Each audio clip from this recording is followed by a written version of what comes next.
Excuse me. One second. We just got to. 1 second. We got to walk through something. Just, if you guys could just hang on, you good? Hang on for a second? Okay, go ahead.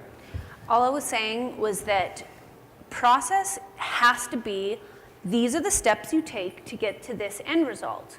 So we want you to do this, we want you to do this, we want you to do this, because we want you to follow this process so that we can have this result.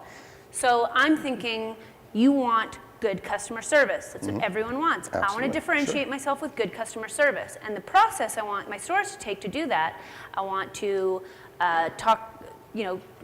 I want my customer to be followed up with. I want them to have a good experience. If someone's mad, I want to do something about it.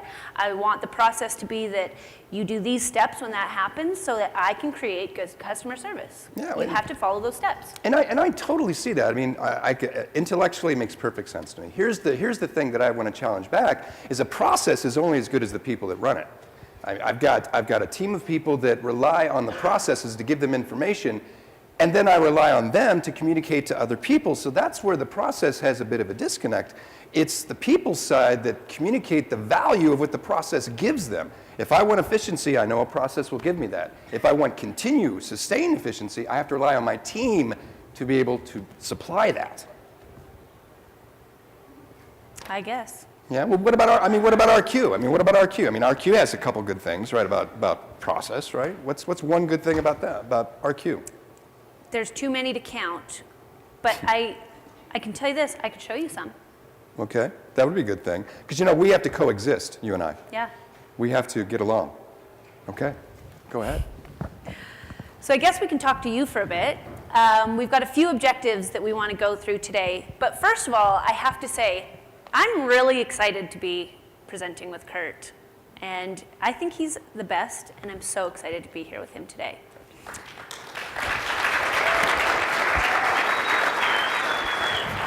So here are objectives for today's session. We want to explore two sides of the coin, right? When the processes within RQ and XQ, and when we meet the people who use them, how does that actually work? We want to highlight and talk about some of the aspects and the impacts that they have on one another. And we want to provide the best practices for immediate things you can walk away with from here and go home and implement right away. So we're going to start with something really basic, training. Everyone thinks that training is the place to focus, and it is. And we read every note and every survey that anyone ever gives us, and all of the feedback in the universe, training your people. Everyone needs to train their people. We hear that over and over and over. So I'm going to start really easy today because I know we're getting to the end of the day and we're tired. So let's go over a few really, really easy things in RQ that you guys can use. I'm brand new to your company. We've got really high turnover and you constantly have new employees, right? So if I'm a new employee, wouldn't you want to make it easier for me to learn things about RQ so that you don't have to physically train me and you can give me a little bit of background knowledge so that when you do actually get that face-to-face with me, I already know a few basic things? We have suggested videos. So this is very small, and what you do is you say, Stacy, I want you to watch these videos because you're going to be a sales rep and here's what's important to you. We want you to know how to receive a transfer and do a cash in and do an invoice and do a refund. All of those basic easy things. And it's always not just for new employees. It could be for existing people. Do you want to just train your new employees or do you always want to be continually training all of your employees, right? So if I have an inventory manager and a new module comes out, maybe I want to say, go watch these videos for these new modules. And all you do is you go to your home screen, you click on the videos, and it says, here's your suggested videos. It's small and it's easy. So all you have to do is go on the role management setup and go to video library, choose a suggested video, and that's it. The second thing is you have to use tests in the intranet. Again, this is very basic. This is something really easy to set up. So setting up a test is really easy. I'm not even going to go through the details on how you set it up. But you have to take it to the next level. You don't want to just set up a test just to set up a test and send it out. It needs to have a reason. So here's an example from a company we've been working closely with. They changed their comp plan. Anyone here changed their comp plan recently? Plan on changing it? Yep. This is always happening. So instead of just saying, here's a document, here's our new comp plan, guess what, it kicks in September 1st, They took it way beyond that. They created a video, which I can't show you the whole video, but I took little snippets of screenshots to show you. They said, here's our new comp plan. And instead of just jumping right to the comp plan, they built in little inspirational videos and they tied them back to the carrier. Here's why we're here. Here's why we're in business. Here's the carrier we're representing. Here's why you want to work here. And then they just went into very specific examples. And they said, here's how the comp plan is. Here's what-if scenarios for you. Very, very cool video, and it was really energetic and it was fun.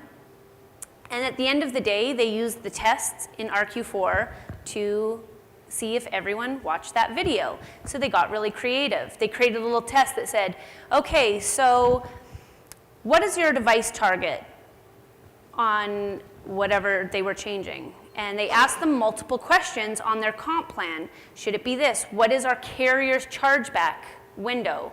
And it was really cool because they got results and they could see where people were confused on their comp plan. I think they had about 15 questions in it, and they could see exactly where people were confused.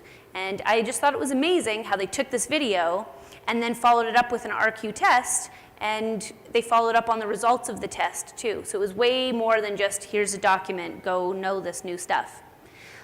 Last really quick thing, use an RQ4 training database. So training database is that hands-on thing that you can use to replicate all of your sales or transactions or whatever it is that you guys need to implement and train people on. And what's cool is, I know Ken showed it this morning, is we actually watermark training invoices now just so that there's no confusion when a rep is in a training database versus a live database.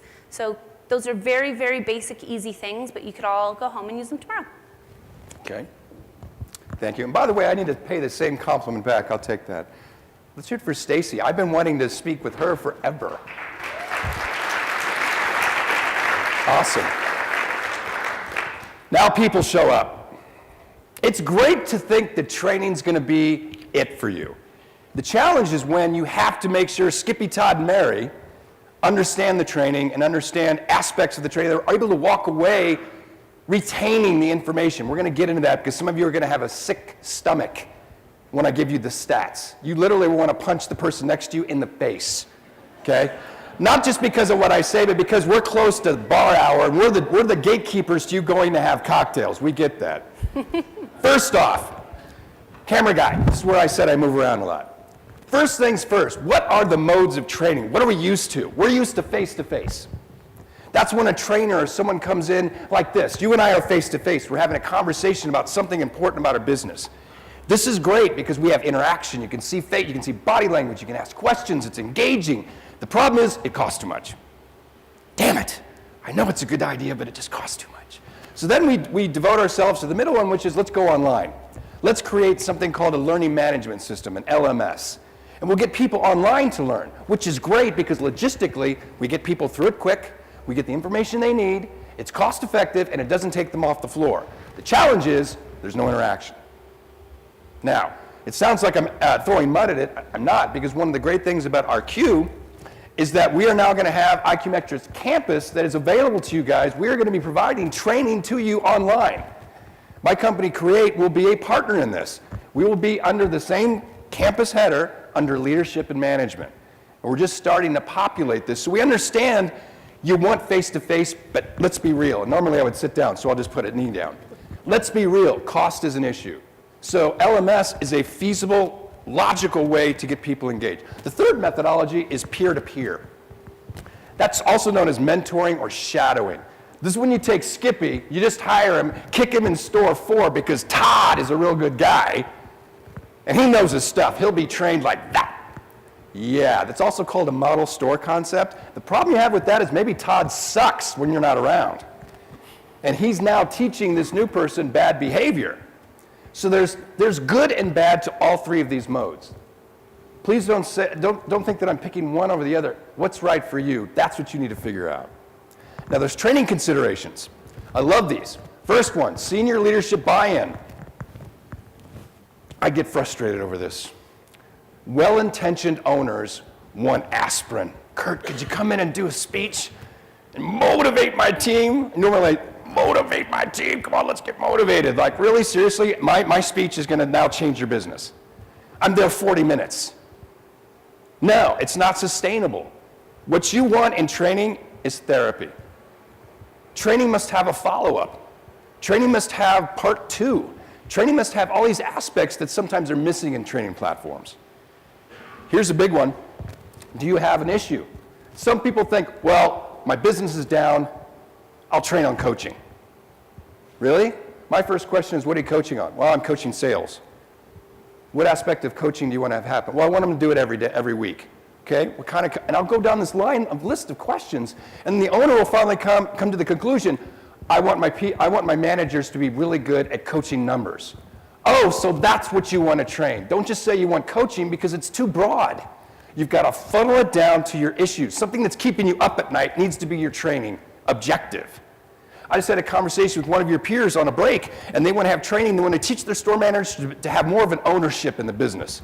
They want a 24-year-old that has no scope of understanding of being entrepreneurial to be an owner of a business, to have that kind of mindset. And I was looking at them, and God love them, the intention was right, but the angle was wrong. I said, oh, so what you really want is to teach them the 3 behaviors you want replicated every single day that makes them more entrepreneurial. Well, yeah, that's what we want. The issue wasn't right. The approach was wrong. Next one, logistics, cost, and time. I'm just going to let that linger for a second because that just gives me a headache too.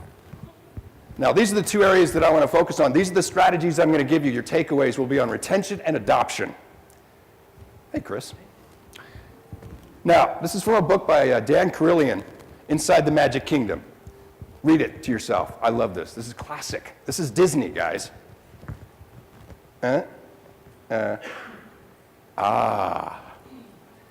you know how this is backed up? Can I be all professorial with you right now? I'm going to go education on you. And I'm going to introduce you to Dale's cone of experience, which was hypothesized by Edgar Dale in the 1940s when he was a professor at Ohio State University. And he said that people retain information based on a scale.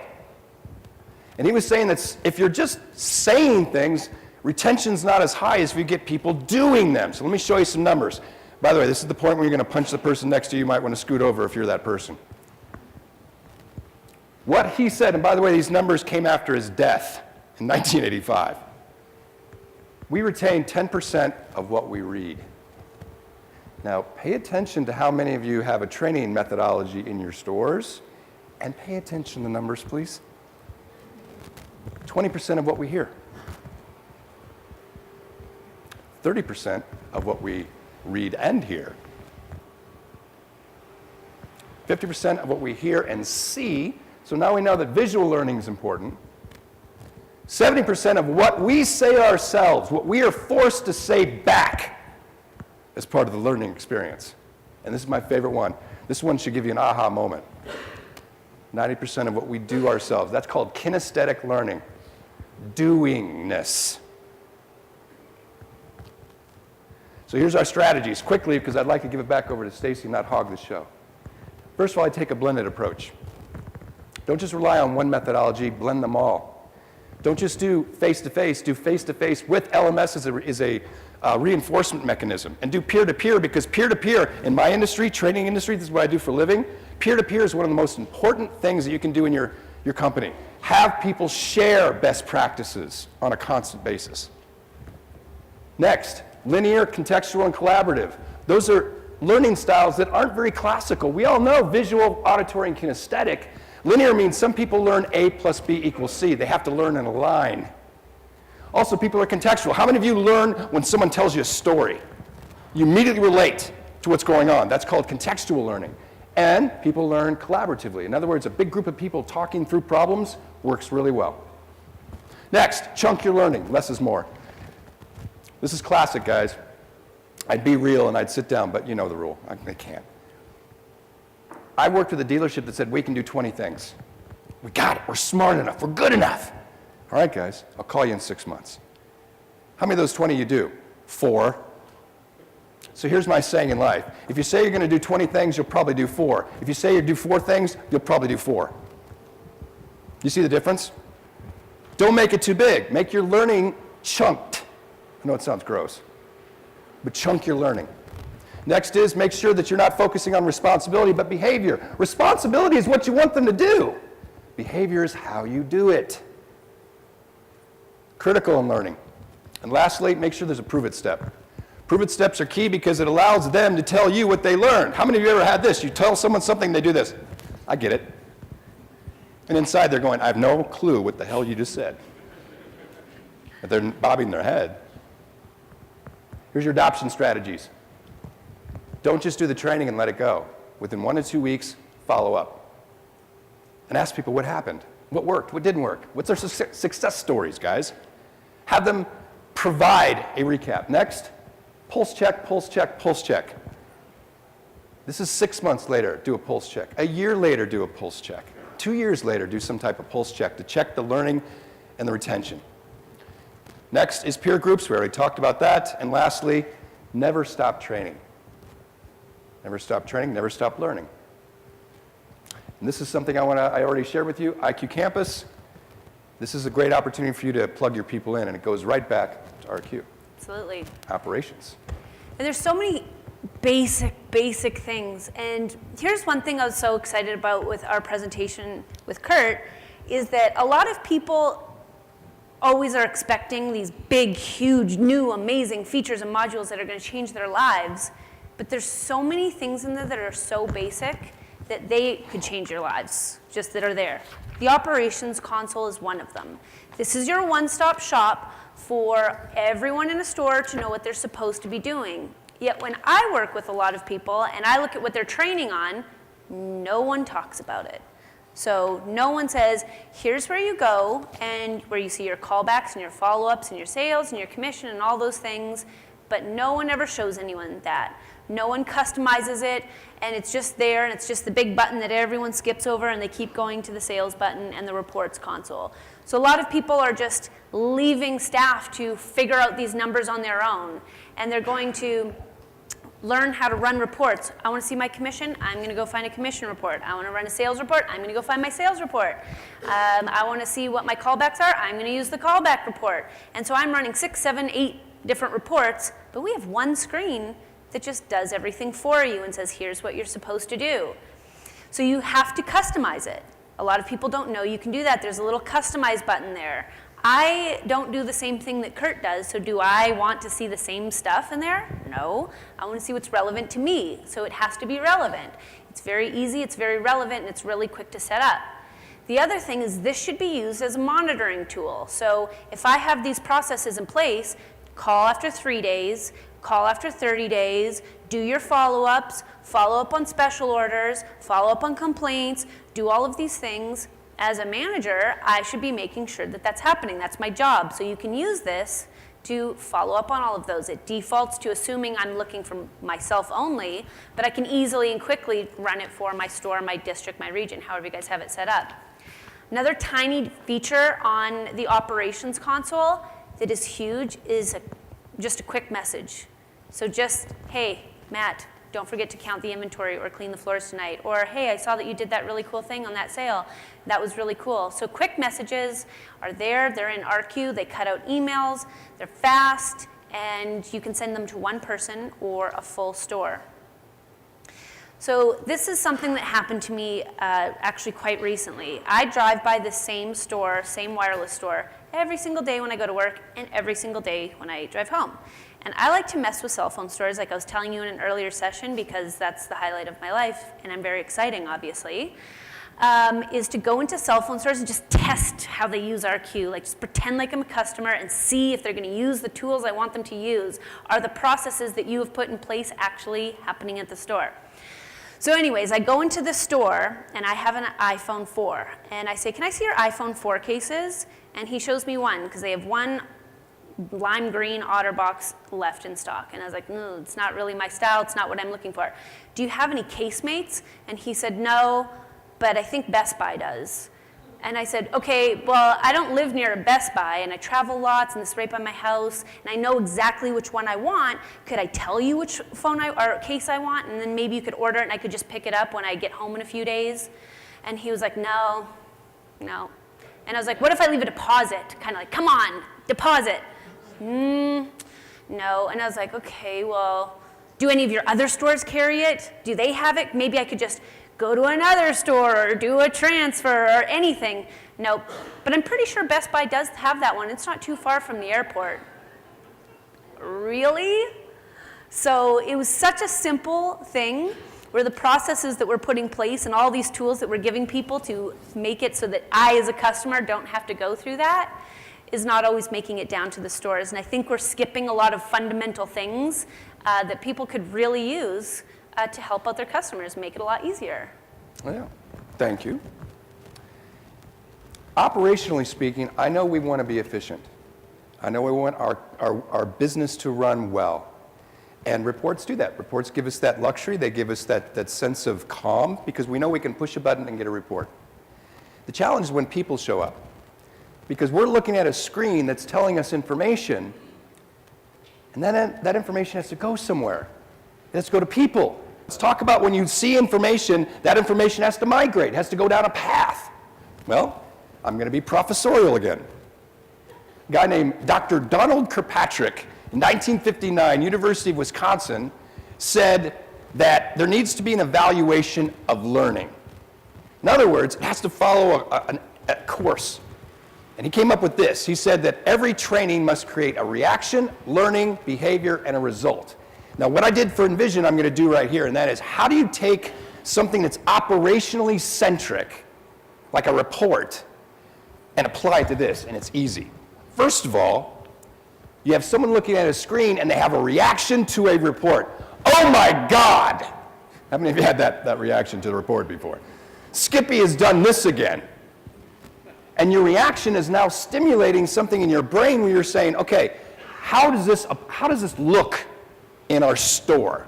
Because the report is only giving me that numbers part of the equation. It's only giving me the number. It's not giving me the behavior that caused it. So in this moment, which is Alan, which I think is one of my favorite pictures, because look at his face. I mean, you don't know if he's happy or sad. You have to take a look at this and go, okay, what's objective with what I'm seeing? Not subjective, objective. Am I looking at it through the lens of a bias, or am I going through unbiased? Next, is it clear? And these are the 5 Ps, which, by the way, I like to measure a lot of things, but more importantly, someone much smarter than me uses these Ps called J.D. Power. J.D. Power and Associates call these the 5 Power Ps. This is how they rate organizations for customer service. People, presentation, price, process, and product. That's how they evaluate successful businesses. So when you look at the data, you'll be looking through that lens. That's your reaction. You go, oh my God. Then you do this. I'm going to change this. That's your idea. That's the light bulb that goes off. That's what's happening with him right now. He's going, I saw this screen. Now we're going to do this. This is my angle. This is my it. This is going to happen now. Now, we all know the acronym for goals and objectives. They need to be SMART. Specific, measurable, attainable, realistic, or relevant is another way of saying that, and then time-bound. So your moment of, needs to now have an idea associated with it, which then goes down the path again, which turns into this. It needs to turn into a behavior. How many of you ever just had a great idea? You just couldn't wait to share it with your team. You went out there and you said, okay, guys, we're going to do this. I want you guys to give outrageous customer service. And they're going, we want to, but we have no idea how to do that. So here's the thing. How many of you have ever been told to do something but not told how or why? Anything you instruct someone to do in your life, whether it's a manager, owner, or parent, needs to answer these 4 questions. What, why, how, and to what extent. Those need to be answered in the mind of the person receiving the information. Otherwise, the information stops with you. It has to have a behavioral momentum. Tell me what to do behaviorally, and I'll do it, as long as it answers those. And then you get a result. Did it work or not? Did your idea that you went, aha, did it manifest itself in something good or bad? Because then you can reflect, you can change, you can course correct. Or in this case, review, recognize, reward, rethink, reorganize, and so forth. This is the stage you want to be at. You want to measure your success. Measure your aha moment turning into a behavior. So here's your strategies. Number 1, people need context. Give them the facts. Tell them a story. That's going to help the path. Next, make sure you understand that some people's filter are different than yours. I've been in retail for 32 years. I did the math. 17 years old, working in a jewelry store. And my filter is different than someone who just started. Next, I have to make sure that I understand how I communicate. I have to look at my tone, the words I use, my body language. That's important in a person who receives information. And lastly, I have to eliminate any noise, any distraction. Which, by the way, distraction for you might be that it's the last session of the day and there's a beer that's got your name on it. That might have an influence on how you listen. I would love to walk around like Kurt, but I wear heels all day, I don't have heels. okay? Yeah. So engaging staff. It's hard to make software engaging, right? Like, do you think people come to work and think, gosh, I can't wait to use RQ4 because it's so exciting? Nobody thinks that. But what we can do is we can give them as many tools as we can to make it as engaging as we can. We've talked about this before, milestones. However, a lot of you do not use them. People who are using milestones are having a much better experience with the employees actually knowing where they're going and what they're doing. So again, the intention with milestones is, here's the metrics that we give you, here's what we want you to do, here's where you're at. But it's so much better than just a report. I know a lot of people don't think they can use this because it doesn't align exactly with what their metrics are. So if you do not have something that you guys measure and focus on that doesn't fit milestones exactly, that is not a reason to bail on this and not use it at all.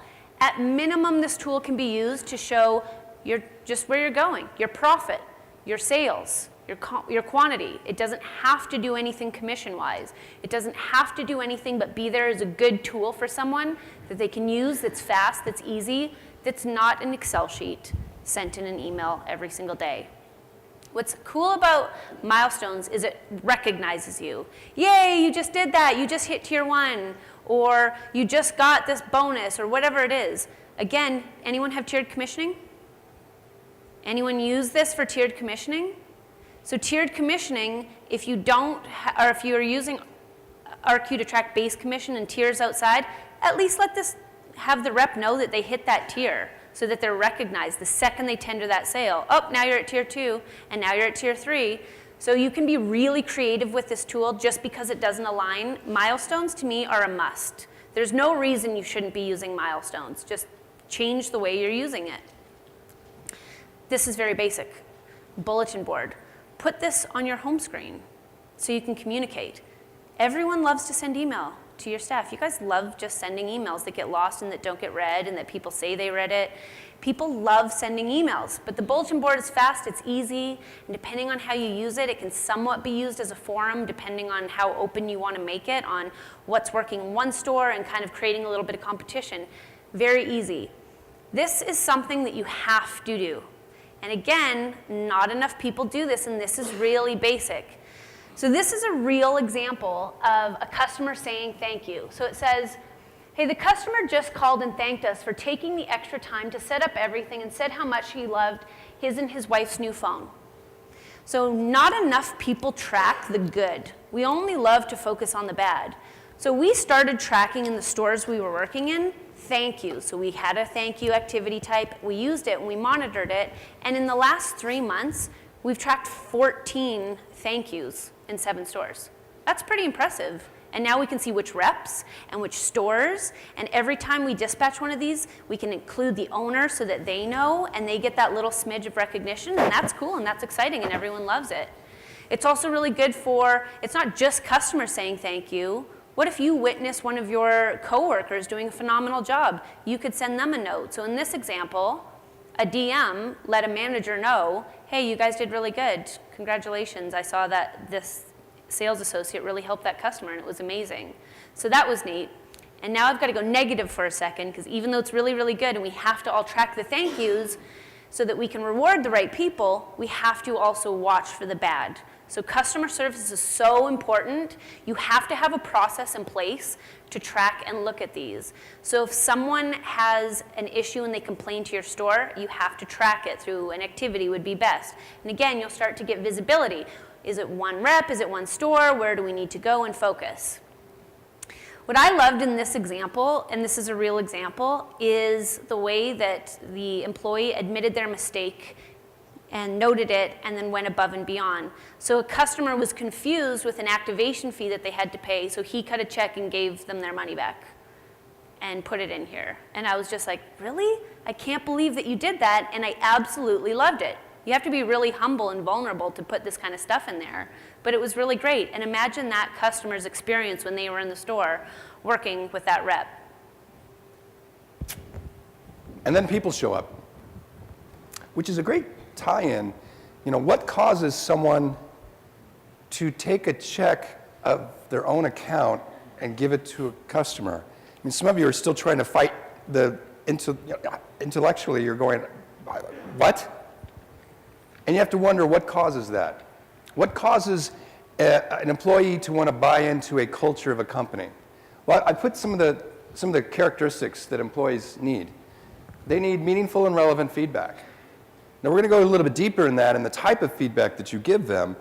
They want feedback, particularly Generation Y, also known as millennials. They were raised with feedback.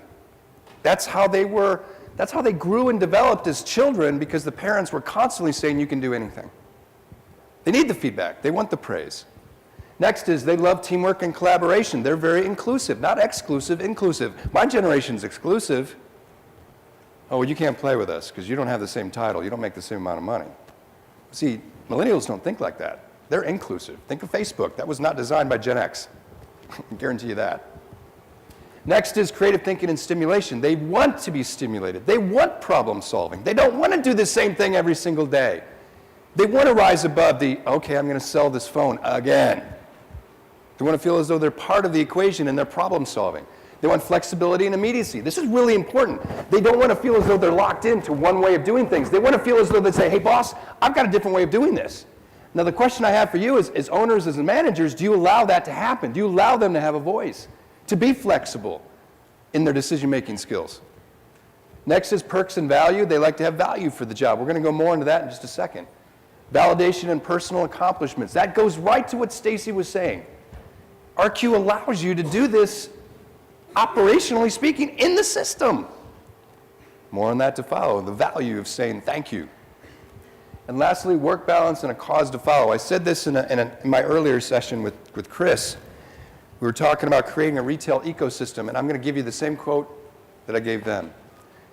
Millennials, purpose trumps paycheck. They don't look at pay the same way. They do not. This doesn't mean that money is not important to millennials. That is not the thing. They understand that money is a means to an end. It's not defining. They want a company that has purpose, that has global awareness, that cares about the environment. You can laugh all you want. Let's be real. Kurt, come on. Really? Really, they care about the environment? That's going to make a difference in the bottom line? Yes. Studies are showing that as many as 60% of the workforce is looking at a company's contribution to the world in some way, or the community at a base minimum, the local backyard. Had a fun time talking with a client last night about the things they're doing with their employees to make them feel as though the company cares that much about them, that they want to stay longer. Which one are you? Go ahead, take a look. Read those. Go ahead, read them. Which one are you? Well, Kurt, my title says manager. Okay. Right, so you focus on systems and structure, you administer, you maintain, you rely on control, you imitate, you have a short-range view, you're compliant, and you ask how and when. And some of you are going, well, I don't want to be that, I want to be that. But my job function says I have to do that. But I know I need to do that. Kurt, I'm verklempt. I'm conflicted right now. Would you all agree that you have to wear both these hats? And sometimes simultaneously? I'm not meant to say one is better than the other. They're just different. They're different mindsets. And I would ask you to consider which hat needs work in your organization. What skills do you need to be developing in your team to engage more? Now, the power of feedback, this is critical. I learned something, this is going to sound so condescending, I can't believe I just started out like this. I learned something in Canada. That sounds like you don't learn anything in Canada, but today I did. I was with one of my peers in Canada, and she's a VP of their corporate stores at Bell. Her name's Jackie Fu, and the reason I'd say that is because she's a very close friend. And she said this in one of our classes, and it blew me away because I never looked at it this way.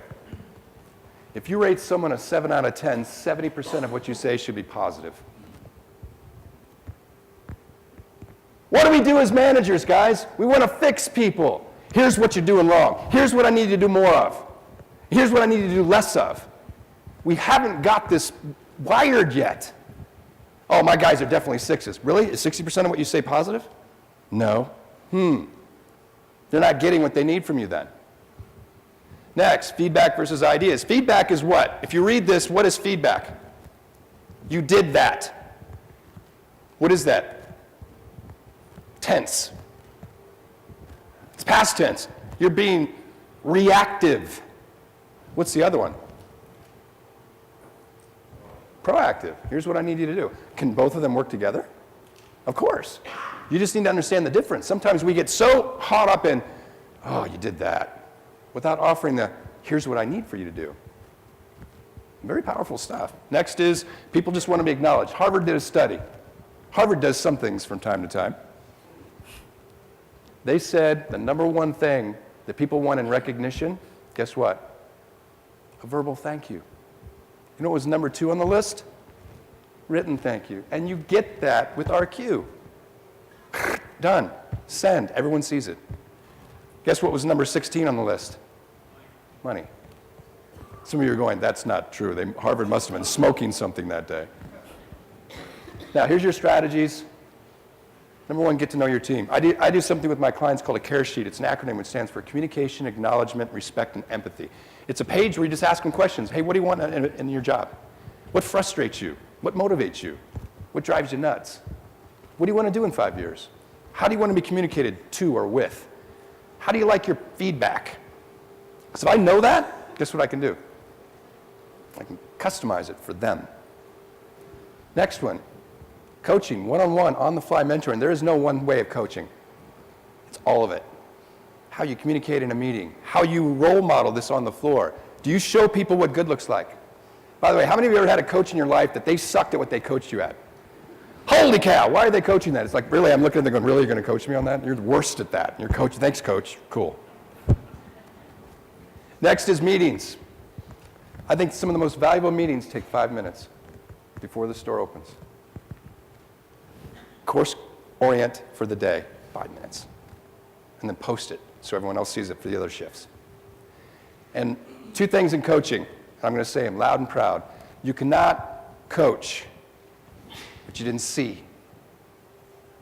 And all coaching must have a part 2. Because if you're coaching the number, you're coaching the effect, not what caused it. You have to see it. And if it doesn't have a follow-up, how do you know you won? Where are we at? Okay. So I told Stacy I wanted this. So let's be real. What are our takeaways from today? Stacy is an expert at anything that IQ Metrics would ever do. I mean, you know that about her, right? She is the it girl when it comes to that. She's an it person. I shouldn't just make it a gender-specific thing, but she is a woman, so okay, I'm just really walking into this. I'm sorry. She knows what she's talking about. And you all know IQ Metrics products, so here's what Kurt learned about RQ today. If I'm an owner of a business and I get RQ, I understand all the processes, all the operations, all the training that it provides. Here's what I did today in your seat. I assessed myself. What are we doing well? What can we celebrate? And what can I improve? What could I do differently? Because Stacy said that one thing, it's like, oh yeah, we don't do that enough. So that's one thing I learned today is if I know it really well, I can at least assess myself. And if you don't know anything about RQ, you know what it did for you today? Leave this room and go ask somebody about it. It allows you that. And I know I'm out of my time, so I've got to close down. And thank you for letting me know, Kelly. I appreciate that. That's what I learned from an RQ perspective. And you know what I learned from a people perspective when I work with you guys? Because you guys are my friends. You're not just an audience. You're not just clients. You guys are my friends. And the one thing I learned about my friends is you guys do care about your people. What did Magic say today? People are our business. Our business is people. You can't have process without people. One amplifies the other. So the question is, are you letting the process dictate the people, or are you working the people in the equation and growing both? You know, RQ is a great investment, and your people is your greatest asset. So you guys get to leave in a moment, and I would ask you this. What'd you learn? Because here's the thing. We were supposed to create a reaction. You remember the Kirkpatrick model? That was our job, to make you go, ah. Guess whose responsibility is the learning? It's not me. It's not her. So if you want to do something, go do it. I double dog dare you. Seriously. It's your responsibility. It's not mine. Let's go do something with different with your business. Grow it. Grow your people.